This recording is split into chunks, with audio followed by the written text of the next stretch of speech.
sort of. Anyway, happy Friday, everybody, and welcome to another chapter, literally a chapter in me live, doing a reading and editing, marking it up anyway, of Talisman of the Winds. Tonight we're going to be on chapter 9. If you wanted to, you can go back and look at past broadcasts, because otherwise you're going to be in the middle of the story. Well, not the middle, because I think there's about a third of the way through the story. Oh, maybe a quarter of the way. Let me just take a look here. I'm sure you don't need to know, but now I do. Okay, so chapters.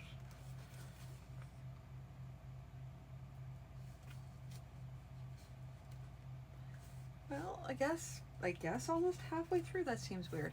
Anyway, because the last one says 23, so I guess. Anyway, neither here nor there. Without further ado, here I start. Chapter 9. Maneuvers, Skirmishes, and Tests. They did not march at once. First, they interred Falsadon and set a cairn of stones on the grave. The sickleman called one of the stonecutters who had been conscripted into his army and had him cut these words on a large stone.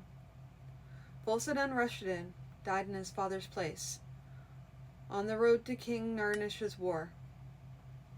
There was every likelihood the king's men might commit the impiety of destroying cairn and grave.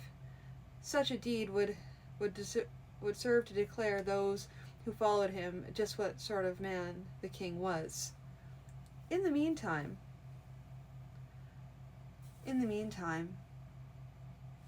actually says that. Hold on, let me try that again. In the meantime,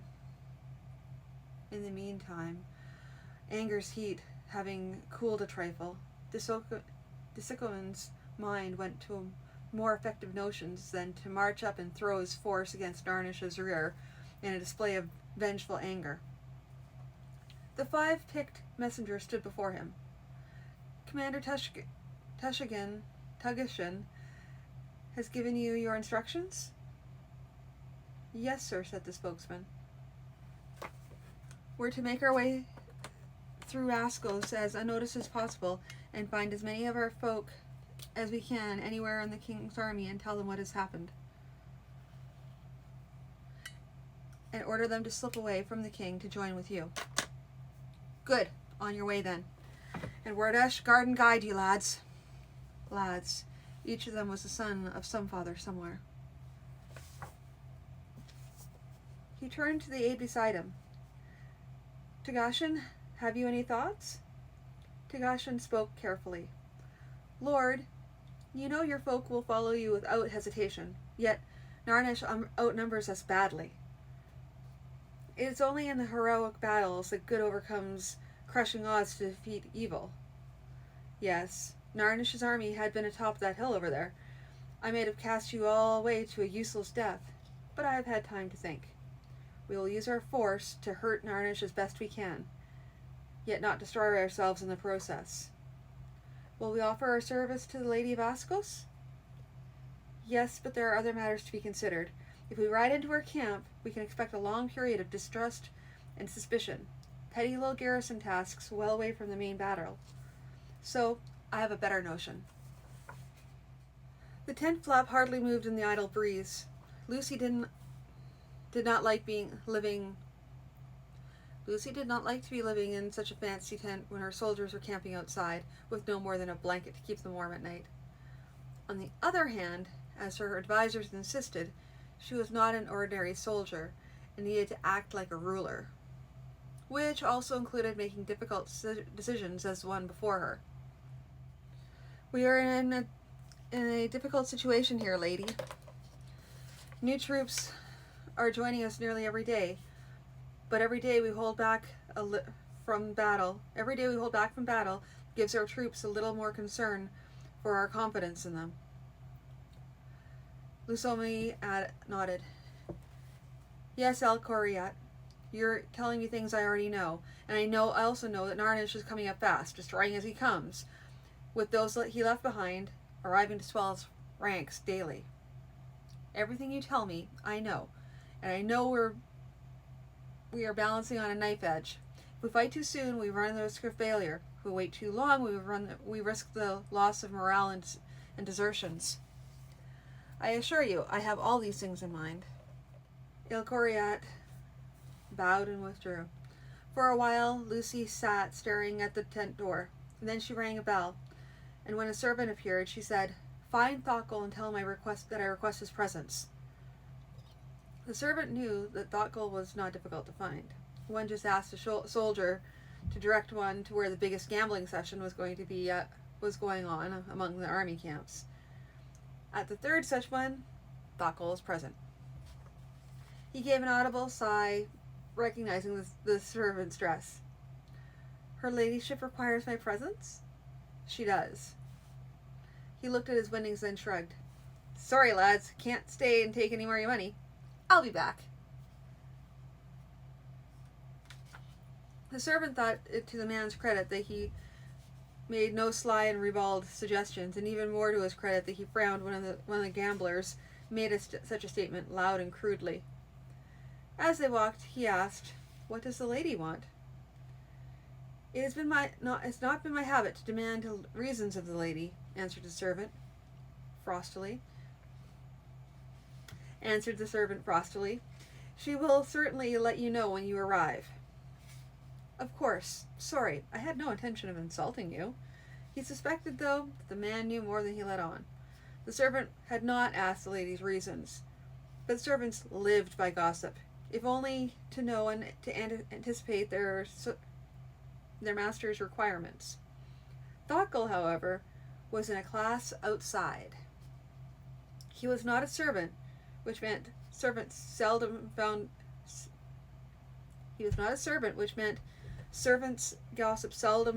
its way to him. As an ox driver, set into a place of importance, he was often seen as a jumped-up menial trying to hobnob with his betters. The lady did not keep him waiting at her tent door, as some lords might have done just to demonstrate his place. Nor did she take him to task for spending time gambling. She understood that a man could not be reading leather scrolls every hour of every day. She did ask, though, "How soon do you think you'll be ready? On the one hand, we have Narnish wasting our lands, and on the other, we have our own mustered troops beginning to lose confidence." He prevented himself from shrugging, knowing that would say the wrong thing. "Well, you've been studying with me. You know the progress I have made. I can read the whole thing. Some parts of it I have even committed to memory. All we can do is make the attempt and see if I can really make it work." "You want to test it before the battle?" He shook his head. "I'm a little concerned about the warning Herzorio gave, that interfering with the weather can have disastrous consequences. I'd rather use the power as little as necessary." She nodded. "Well, we'll start marching again, in order to close with the enemy. You continue to read the scroll, and be ready when the time comes." Lusomi felt that Thokkel must attend the evening staff sessions. Since the talisman was going to be used as a weapon, only the most finicky lords could deny his right to be there.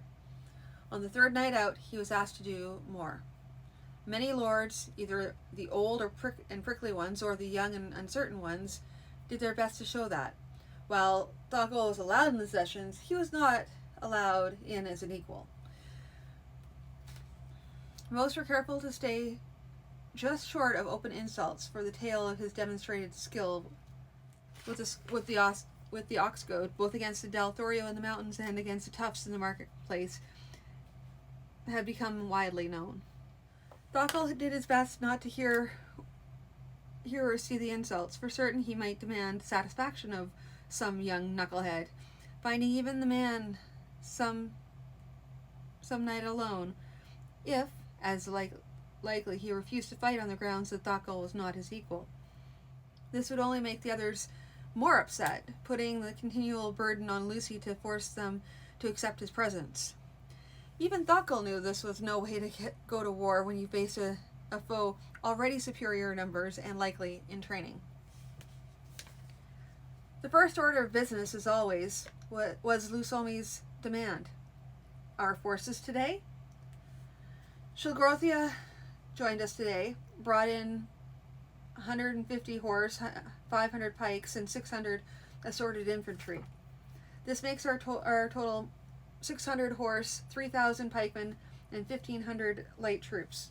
Some of our pikes, though, are of poor quality, and even an hour's training before and after each day's march are unlikely to bring them up to the standards of Narnish's best. Serious disadvantages, indeed, Elcoriat. Have we any advantages at all? We have more archers. Most of them are better than any Narnash can boast. If we can sight them favorably in the battle line, they may well make up many of our other lacks. There is also the Talisman, of which we have only heard rumors, so we have no notion of how it will serve.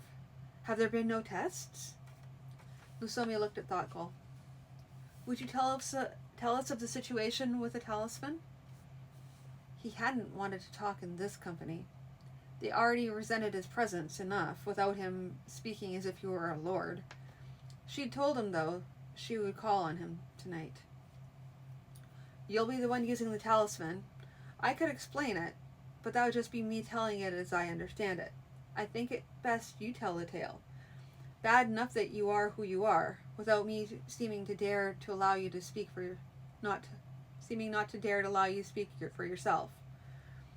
So he stood, well aware that for most nothing he could say would make them accept him. The Talisman is known as the Talisman of the Winds. It gives the ability the user to call on the winds from the east, west, north, and south, and also the whirlwind. The wizard Rosario, who made it, warns of the dangers of excessive tampering with the weather, so it is not to be used heedlessly. The user must be in sight of the place where he is going to call the wind, and preferably not more than 500 yards away. A wind might be called for an area of about 100 yards wide.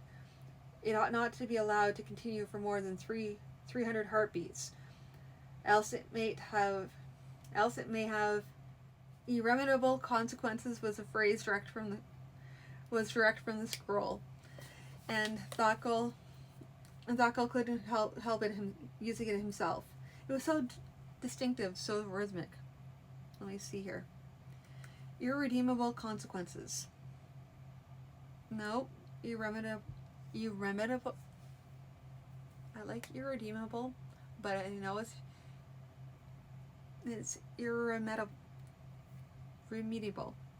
Yep. The funny part about this is that the sentence is talking, it's a phrase, and it was so distinctive, so rhythmic. He carried on.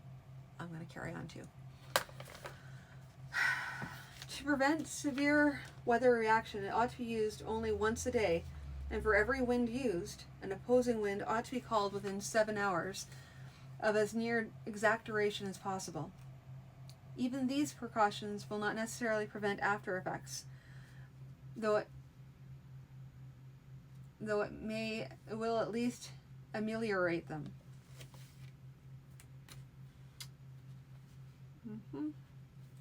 The whirlwind, though potentially the most powerful, should be used very sparingly, as there is no known counteraction to its effects. Given all this, I've decided, and the lady concurs, that testing the talisman is too dangerous. Best to use it only when the time is upon us. This caused an uproar. The outcry's main thrust was, we must put ourselves and our land at risk in hoping in some unproven magic? Lucy answered this. Rosario knew well what he was doing. His intent was to produce a talisman which needed no particular magic ability to use. He warned us in the scroll, as Dakel has said, that tampering with the weather can have drastic results. What good would it do to win a battle and suffer 7 years of drought after? Or have weather so consistently cold and wet that low-lying lands are flooded and crops and hay rot in the fields? Herzorio sent his warnings and his assurances about the talisman. He warned us about the effects can be ameliorated, but not necessarily prevented. Should we then do 40 tests, each time risking some effect, and at the worst, perhaps have 30 minor effects coming back to bite us? Which of you will be willing to look at your people's destroyed fields and say, well, at least we made sure that talisman works? That silenced them for a bit.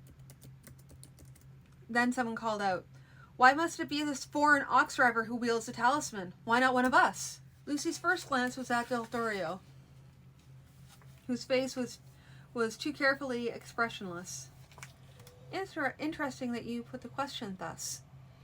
Might I ask, in return, if the soldiers you have brought with you are all your men from your lands?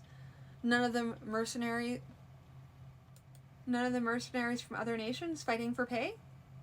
And if there are mercenaries in your forces, why should it matter that a Bataan uses a talisman so long as he uses it in our service? She gave no sign of the rage that roiled her. Del Torio, I went to extreme lengths to make up to you, and you pay me back by feeding this question to that young troublemaker? Is this the way life will be with you? Always having to be aware of any little spiteful thing you might do because you think your pride is threatened? Answering the young nuisance's question with direct truth was impossible. That Thoughtful knew so little of talismans he had accidentally caused this one to become attuned to him, and therefore must wield it, was not something to give the army confidence in him. It was no secret that Thoughtful was taking reading lessons. The corollary, that he had been illiterate, was so logical that she had feared daily that someone might hit on it. Their plight was already so shaky that this could possibly bring them down. Was she agreeing with Thoughtful's verdict about tests from a nagging fear he might mess up the first test and destroy the army's morale before they came within sight of Narnish? She looked around at the company, willing them not to say any more. Whether it was the force of her personality, or whether it was something else, there was only a little muttering as the gathering broke up. El Coriat stayed behind. Stepping close, he said quietly, Del Torio planted that question, of course. Of course. But what would you have me do? Accuse him before the company, thus admitting the point was valid? At some time, the trouble Del Torio causes could outweigh the value of his following. Say the word, and he will meet with a fatal accident. She looked at him. Yes, he would do so if she wished. A time filled with death and killing was at hand. She didn't want to have one more death which could be attributable to her. Worse, however well planned and executed, it might still be traced to her. And what would that do to the realm? She shook her head. Believe me, it means not a little that you would offer to do this for me, but no, not such a measure at such a time. As you wish, my lady. The dusty archer in nondescript clothing stood before the king. Were you successful? After a fashion, Highness. We were just taking aim at him when that boy of his yelled and jumped in the way. 3 arrows got the boy. The old man ducked off his horse to catch his son. Got an arrow into their horses. We got an arrow each into their horses. The last went chaos away. You killed the boy and left his father alive. Yes, Highness. And you call that success after a fashion? You know what I call it. I call it worse than a failure. Once I finished this job in Ascos, I'll have to go back and deal with Discoman. Him and any others that might join him. I wanted that boy left alive because he doesn't have the prestige his father has, and I could keep the boy in his proper place. I call this akin to willful disobedience. You're lucky Gobnash doesn't accompany me into the field, or I turn you over to him. Guard, get this lump out of my sight. Yes, Highness. The guard stepped forward, took the man's elbow, and pulled him, still stunned, from the palace. Everyone knew Narnish's army was just ahead, and the two forces would likely meet in the morning. For the past 5 days, there had been sporadic grumbles among the nobles, though seldom in public, about the untested talisman. Most common soldiers, though, seemed to have taken the attitude that it was too terrible a weapon to be tested casually, which made it good for them. There was a minor disturbance outside her tent, and a servant came in to say, "Lady, the scouts have come across something their leader feels important. Send him in. It might be nothing at all, but it would help to pass time in this night, which seemed unlikely to ever end." The scout, one of the small and lithe sort, excelled in scouting, entered. He bowed, then said, "Lady, we've come across a wench out there alone, bearing tokens of truce. When we questioned him, he claimed to have come from Discoman Ruda. Oh my goodness, I can say its name. I really can. Discoman Radashan. This Discoman claims to wish to desert Narnish and join you. And where is he? We have him outside, blindfolded, in case you wish to talk to him. Bring him in." They brought him in, hands bound in front of him. Remove the blindfold. Discoman's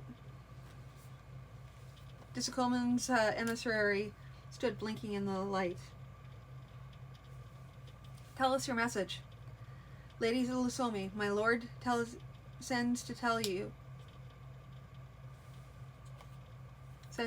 you he is willing to assist you." The king set men in ambush to kill him for fear of his prestige among the nobility. Lord Discoman was not killed, but his son was. He therefore has a proposition to put to you. If I may continue? She made a sign with her hand. "Lord Discoman understands that you have no cause nor reason to trust his word. He does not ask that you accept his troops and put them into your line of battle at once. He wishes you to watch, for when the battle is joined, he will strike Narnish from the flank and rear, and thus prove his willingness to join you and fight for you. And in return? All he asks in return is that you meet with him after the battle and discuss his situation." "So, and you are expected to take a message back?" "He said it was not necessary. He himself will choose the time and place for the attack. And until he has made that attack, there is little reason to communicate further." "I see. You will understand I must keep you under guard until the battle is done." He bowed. "I had expected no less." Narnish had long ago learned to ignore that itch that started between his shoulder blades as soon as he had donned his armor. Even the knowledge that every man in the army who wore armor was likely in the same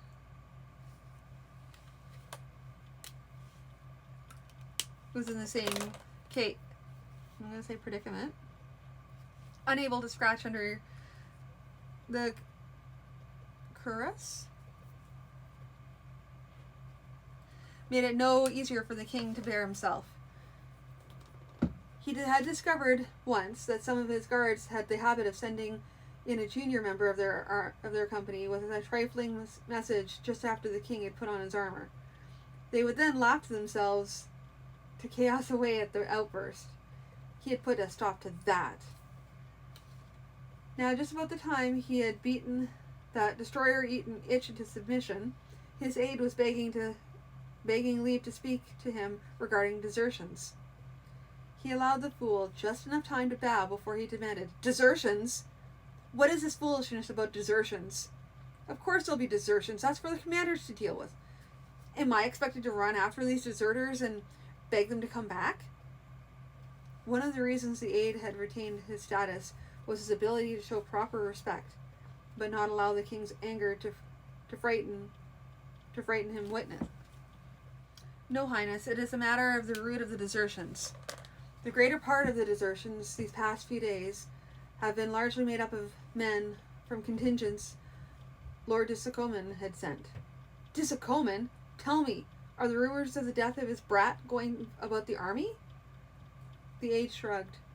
"That and a 1,000 others. You know soldiers, Highness. There's another rumor, though, that has to do with the desertions. It is said that the order from Lord Disicomon has come, and that his men should desert and join him. The king sat up straight and drew an angry breath. Really? I had given orders for those contingents to be broken up and scattered among the army. Yes, and so they were. But we could only scatter so much for various reasons. Many of the camp messes contained several, perhaps up to a dozen of Discomon's men. So we have lost all of them? No, not hardly. The word may not reach some, and others have had no opportunity to desert. And still others have preferred not to run the risk. Perhaps some might choose to mutiny on the battlefield itself? An even more difficult proposition, Highness. Seldom were more than half of any one of the phalanx, for instance, made up of Discomon's men. If such a group mutinies on the battlefield, their neighbors in ranks would cut them down, and they would achieve little. Men might take serious risks for the success of a plan, but not likely for one that leads to certain death. Narnish frowned. All this being so, why do you pester me with this news? I felt it best that you should know these facts, Highness, in case you decide that particular action should be taken. The king sat quiet for a moment. Then, yes, there is action that should be taken. Our scouts report continual motion of troops to our rear, and most of them identified for certain groups late to the muster. Given that Discomon has sent orders to his troops to desert me, we must see to it we know where his force is. That bastard is planning on attacking our rear. See to it. Yes, Highness, I've already given the necessary orders. And Highness? Yes? What else? The aide produced a small wooden wand. I carry several of these with me on campaign. I slip it under my cuirass at the back of the base of the neck and relieve the itch between my shoulder blades. The army of Ascos was arrayed for battle. A line of sections of differing colors. The phalanx, all in a uniform dress, most of the light infantry and slingers wearing whatever they could get. Iron gleamed and winked up and down the line as the spear points caught the sun. El Coriat had set them up in what seemed to be the best order. The phalanx in the center, light infantry guarding the flanks, with most of the cavalry massed on the right. A screen of archers was well to the fore, ready to do their best to wear down Narnish's phalanx before they came to close quarters. The command group stood on a knoll behind the cavalry.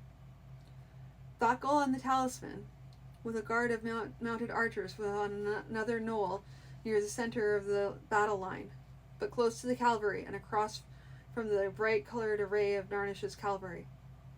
Now with the battle imminent, he felt tense and edgy. I'm not supposed to be the sort that gets caught up in some king's war, or some queen's, and here I am with a leather pouch and a scroll, and 100,000 of bloody Narnish's men are coming to chop me in pieces. He idly ran his mind through the events that had led him here, trying to decide just when he had suddenly decided to join the fight. It wasn't just the offer of more money than he was otherwise likely to see in a lifetime. Though that was part of it. Funnily enough, one thing stuck in his mind strongly was Lucy punching him in the jaw. From there, his mind leaped to their time studying together, with him trying to keep his mind on the leather scroll, and Lucy sitting so close beside him he could feel... Thakal! He jerked upright. Teheran was grinning at him. This is no time to fall asleep, man. They're moving. He decided, scanning the battlefield, that it was best not to tell the captain he wasn't sleeping. He was daydreaming about Lady Lucy. It occurred to him, not for the first time, that he was glad his guard was made up partly of the men he had met in the mountains. Then he knew, at least casually. He ran his mind over the instructions he memorized from the scroll. Point with a rod, wand, or even a finger. The winds have particular qualities as described in the spell to call them.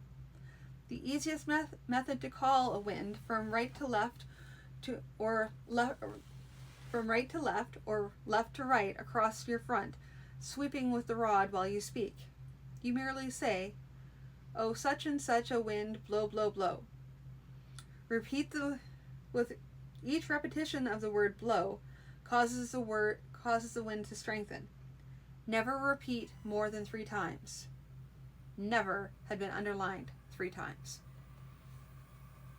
He reflected that it might be nice for commanders to align their armies in straight lines, either north-south or east-west. Narnish would be the preferred target. No, there he was in back, with the cavalry reserve out of range, but ready to strike and make the killing blow. Well, what about disrupting those cavalries advancing right now? He could have used the goad, but it didn't seem right to use it for the magic. He couldn't see himself flaunting a wooden wand, pretending to be some hedge wizard trying to impress the locals. He pointed his finger at the cavalry's front rank, sweeping it left to right as he spoke. "Oh, north wind from the frozen lands, blow, blow, blow." He was not sure what he had expected. A part of him expected a complete failure, or perhaps a gradual building up from a light breeze to something heavier. What came was, from a clear sky, a blast of frigid wind, which struck the warm, damp air and brought sudden hail on a strong wind that sent horses staggering and men falling. Further, even horses on the edge of the effect shied and became unmanageable. The whole cavalry charge in that section would dissolve into a struggling, screaming mass of horses and equally frightened men, slipping, sliding, falling on the ground, which the sudden precipitation had made treacherous. Thakal was so shocked at what he had wrought that he could only stare, barely recalled the warning about not letting it go on too long, and managed to gasp out, "Oh, Northwind, cease!" He realized he hadn't counted the heartbeats, and hoped he'd been able to guess the length of time to run the opposing wind. Or, worse still, had he let it go on too long? He couldn't take his eyes off the wrecked cavalry force. He could see that some on the spell's edges were able to pull their men together and form some order. While they attempted to sort themselves out, El Coriat had brought his own cavalry forward, cantering across the field, breaking into a gallop at a distance that would not wear their horses out completely and allow them some impetus when they hit. Some Ascos archers, who had been steady pestering the phalanx, turned their attention to the already disrupted cavalry. Having done his part, Thakal could only watch and wonder, perhaps sometime the situation might be so desperate as to require him to use the talisman 2 times in one battle. Disikomen and his force ran into a cavalry screen a little to the rear of Narnish's right wing. To be expected, Disikomen thought, given the desertion of my men from the king's army. But the alternative had simply been to charge in and risk having men kill their own brothers and cousins. Some of that will still happen, of course, but I've done what I could. He did not pause when he saw the cavalry screen waiting for them, but ordered the charge. He was in the front rank, and when they went forward, he began to sing, "Folsadun hey, Folsadun hey, Folsadun comes in this bloody day. Folsadun hey, Folsadun how, Folsadun brings his vengeance now." They pushed the cavalry screen in and back, but their charge lost much impetus. They had to prevent the cavalry getting around their own wings and rear. Disikomen, still singing, went on forward, putting his will into smashing the light troops. The core of his own troops were with him, now singing themselves. It was a song as much as anything that carried them through. For all that, their number was few enough that one local commander realized what was happening and turned his men to face them. They were halted. They may have even been overwhelmed, but for the fact that the army of Ascos had arrived by then. Too many of the light-armed, half-trained Wend's levies on that wing, with fighting going in front and behind, cast shields aside and weapons to flee. Seeing the imminent collapse of his main cavalry force, Narnish slapped his hand fiercely on the saddle bow. Black, bloody destroyer's teeth! The more Corin-eaten ox driver has the talisman working! Then, as he watched, he noticed something. Once? He's only used it once, when he might have used it twice or more and wiped out all the cavalry. Either he can't, or what he's already done is petrified him. Either way, it's time to move. He turned to his commanders. Follow me! He knew the best he could do from this mess was to retrieve a drawn battle, withdraw what forces he could, and come back on another day. At least he would not be destroyed. They went around the sides of the place of destruction, but when it came time to charge home, all they could do was drive into the melee that was the remains of their cavalry frantically trying to hold back El Coriat. The charge's force made little difference, but the fact they were coming in fresh, trying not to rally after the center had been smashed out of their formation, told heavily. He could not hope to bring a victory out of such chaos, but he had managed to turn a near rout into a nasty, grinding melee, where both sides fought themselves to exhaustion. Narnish considered it a victory that El Coriat withdrew first, though he had to admit to himself that he was just about to order his own withdrawal. He did not consider a pursuit. Instead, he withdrew his own cavalry. This allowed the bad news to be brought to him that his right wing, effectively disintegrated, and his phalanx, hearing the rumor of destruction on the right and left, had begun to withdraw. In many cases, the light troops had gone into headlong flight. He knew what had happened. Poorly trained and with little or no experience, they had mistaken the command to withdraw for an admission that the battle was lost, and flung aside their arms to flee them faster. Only the phalanx's famed steadiness kept the troops immediately to their right and left, while they pulled back together. Even here, the superior training of Narnish's phalanx showed itself. They were able to fight, moving backwards step by step, while the Ascos phalanx tended to lose formation as they advanced on a retreating enemy. This caused heavier losses among them than they ought to have taken, for the strength of the phalanx is in its steady array, always presenting a steady front of pikes to the enemy. The Ascos commanders finally called their infantry back as well. The army of Ascos camped there, and in the morning they found Narnish had withdrawn and left them holding the field. They held a staff meeting, and we have a technical victory, El Coriat said, that being left in the possession of the field. But we are also incapable of following up the victory unless we depend heavily on the talisman. And that is the end for tonight. So